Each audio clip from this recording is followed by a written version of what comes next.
আজকে যে বিষয়টা নিয়ে আলোচনা করব যে গ্রাম বা শহরে কোথায় পড়াশোনাটা ভালো হয়।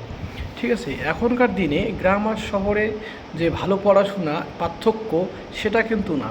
সবথেকে বড় কথা হচ্ছে পড়াশোনার ইচ্ছাশক্তি। যদি তোমার পড়াশোনার ইচ্ছাশক্তি থাকে তাহলে তুমি গ্রাম থেকেও পড়াশোনা করতে পারো। ঠিক আছে, সুতরাং একমাত্র দরকার আমাদের এই পড়াশোনার ইচ্ছাশক্তিটা একান্ত প্রয়োজন।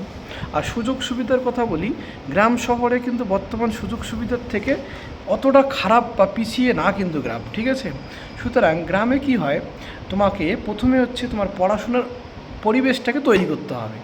তুমি নিজে কখন পড়বে, হ্যাঁ, হয়তো গ্রামে কি হয় বা আশপাশে ভাই বোনেরা একটু বিরক্তিবোধ করে বা ডিস্টার্ব করে, সেগুলোকে ইগনোর করে তোমাকে পড়ার একটা উপযোগী পরিবেশ তৈরি করতে হবে। যেটা শহরে, তুমি যদি শহরে থাকতে তাহলে তুমি কি করতে, সেই বিষয়গুলো বুঝে তোমাকে সেই রকম পরিবেশ তৈরি করে পড়াশোনা করতে হবে। সুতরাং গ্রামে পড়াশোনা হয় না বা শহরে পড়াশোনা হয় সেরকম কিচ্ছু না।